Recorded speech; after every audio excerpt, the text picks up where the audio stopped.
Opportunist পলিটিশিয়ানের যা যা quality থাকার দরকার সেটা মমতা বন্দ্যোপাধ্যায় মাননীয় মুখ্যমন্ত্রী রয়েছেন। দেখুন, উনি হিন্দু এলাকায় গিয়ে কট্টর হিন্দু সাজতে পারেন। বিজেপি আমার ন্যাচারাল অ্যালাই এ কথা বলতে পেরেছেন সেই দলের নেত্রী। বিজেপির সঙ্গে ঘর করতে পেরেছেন, গোধরাকাণ্ডের পর নরেন্দ্র মোদীকে ফুলের বুকে পাঠাতে পেরেছেন। আবার মুসলিমদের কাছে গিয়ে মুসলিম দরদি হয়ে ঈদের রেড রোডের নামাজে 100 বার ইনশাআল্লাহ বলে পেছনের দিকে তাকিয়ে 200 বার ভেবেছেন আমার ভোট কতটা বাড়লো।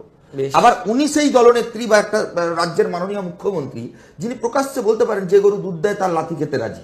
আমাদের বক্তব্য খুব পরিষ্কার যে কারা রামব্যাম শ্যামকে এক জায়গায় মিলিয়ে ফেলছে।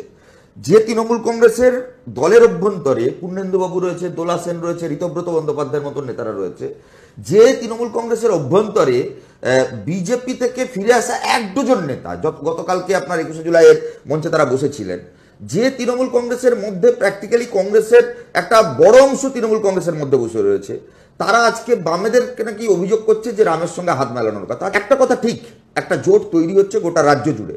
এই যে দিদি মোদির সেটিংয়ের রাজনীতি সেটা ধীরে ধীরে প্রকাশ্যে আসছে। গোটা রাজ্যের মানুষ বুঝতে পারছে যে দিদির মাথায় মোদির হাত, তাই কেউ খাচ্ছে না জেলের ভাত।